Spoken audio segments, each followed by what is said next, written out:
So let me try to be cute. Cut this off.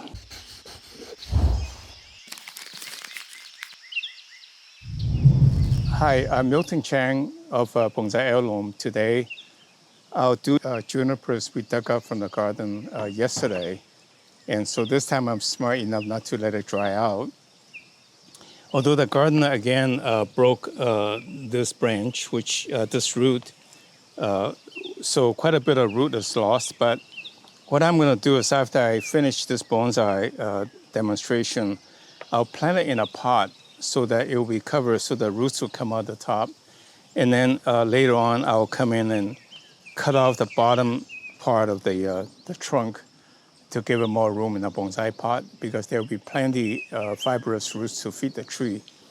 So when you have a tree like that, I tag this for digging. You study it to see the possibility, and you begin with the roots. When you do a bonsai, you have to begin with the rootage. There's not much you can do with the roots. So this could be in a bonsai pot on top, showing the flow of the tree. So that's the beginning of the curve. And then you can see this tree has a very nice curve going up. So this will be the apex, and then coming down with the flow. So that's a nice flow. And then now we'll try to empty out some of this to make sure, yeah, there's some other roots here for the backside of the bonsai, like this roots. This root will be quite nice once it's get hold of it. So with that in mind, then I'll start to work on the top. And later on, I'll take out a tree I dug maybe 3 to 5 years ago that's quite full. I'm ready to make it into a serious finished bonsai. So, but this is how they all begin. In this case, very bushy, but I need to work on it. So I need to put some soil underneath of it to prop it up.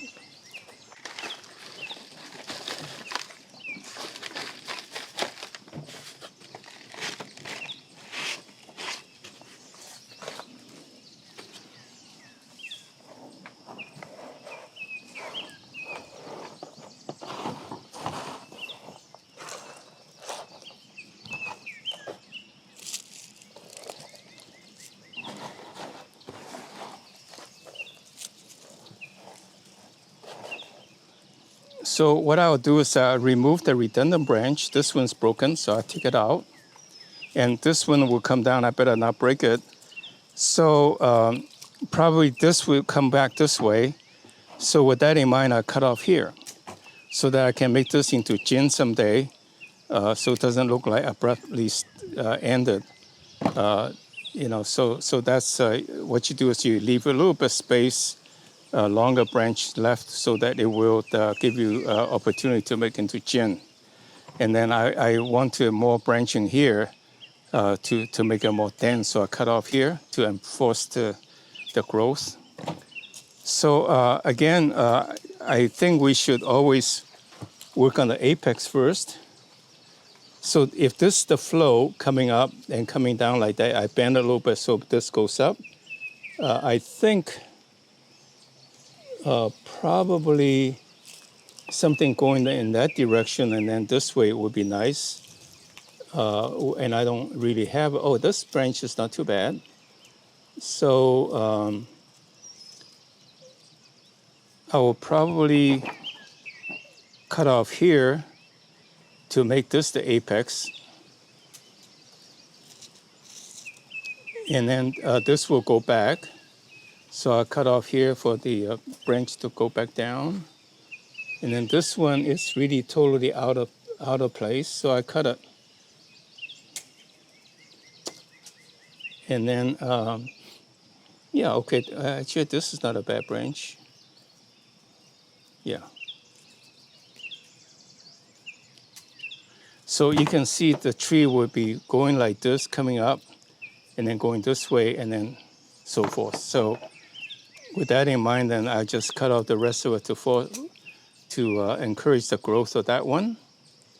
And then this one will come back. So that's what it looked like. And then this one, I think it's the angle is too sharp. going back. So probably this could be the one coming down, but let me see if I can bend this over, which I might. Junipers are pretty supple. Yeah, that's not too bad. So I'll probably later on try to put a piece of rock in there or something to move it back so that it will be a branch going down. But in the meantime, this is my backup plan. I will use this. So this then it's clashing with the apex, so that goes. And then this, of course, I'll clean that up using carving tools and all that to make it into a dead branch, which is nice. And then something come out of it. Again, two colored, one to the branches to space out, so when they can grow out to fill the voids. I'm not really going to be too careful because this is the first rough shaping. The branches will grow out to fill out the space, then I do the reshaping. After 2 or 3 times, it will be pretty much what I wanted. And I show you what happens about 5 years later. Now this part is really cluttered. I don't need any of this. I just need something going down. So let's see.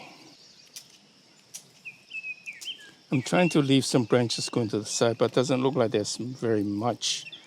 So I just cut them all off.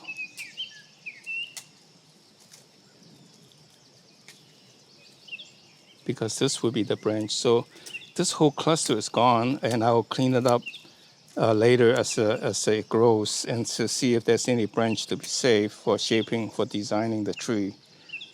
And again, this is clashing with this by going up, unless I want to make that into a double trunk. But it doesn't look like very interesting. It's possible.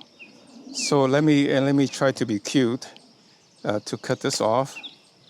And hopefully this part will grow out to be kind of nice shape to make it an unusual double trunk in a sense of one coming up this way and then one coming up this way. Again, you try to make your tree a little different, a little unique, a little element of surprise. It's always, people always like to see it. It's no big deal, but the little element of surprise kind of sets you apart. Otherwise, every tree is so perfectly the same, which is, to me, it's a more craft and art. And in fact, I really appreciate one comment coming back from my audience. It says, I like my trees ugly, but they want me to make my trees perfect. And he said, I love your trees. They're ugly, but they're beautiful. What that means is that both he and I are not conforming to the tradition, but rather we're trying to be make artistic, to be different. To some people, it may be ugly, but other people who can see the merit, then they like it. So be open-minded about what you wanted to do. Just do it, like Nike says. You never know what you come up with. And that's, that's art, that's creativity. Okay, now,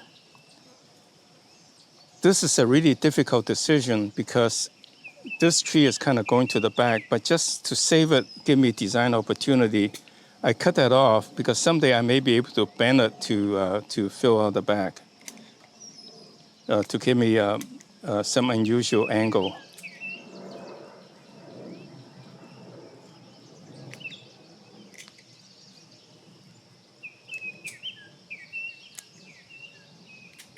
So let me come to the front and take a look with you. So this is the tree. Look at this. It will be like this coming up. You see that in the pot? And then this is going back, fill this hole, and this will fill this hole. And I think this is not necessary, so I'll cut it and make it into a gin, save a stub, right? And then the same.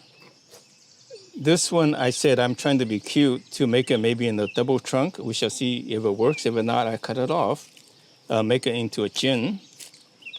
And there you are.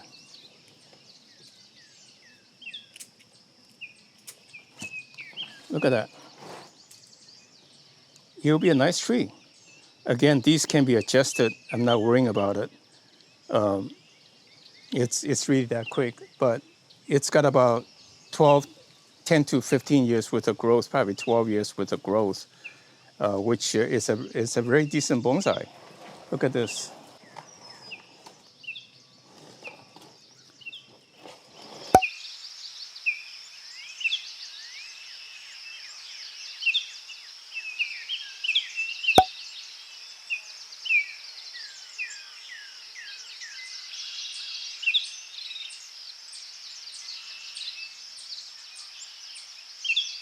So I set these two trees side by side.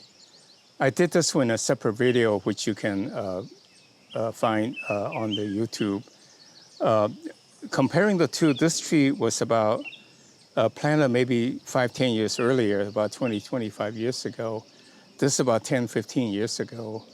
And I just dug this up yesterday, whereas this one I dug about 5 years ago, and it's been growing in a pot. And so you can see this looks very raw, and this I'm going through the final stage of creating paths in another video, which I hope you'll find it. Actually, we film it the same day. But this is the tree that we work on it today, that in time it will look very full like that. But I would say give me 2 or 3 years, it'll look really nice, because the curve of this one is quite spectacular. And I need to sort of fine tune the angle a little bit of some of the branches. So thank you very much. Please look for them.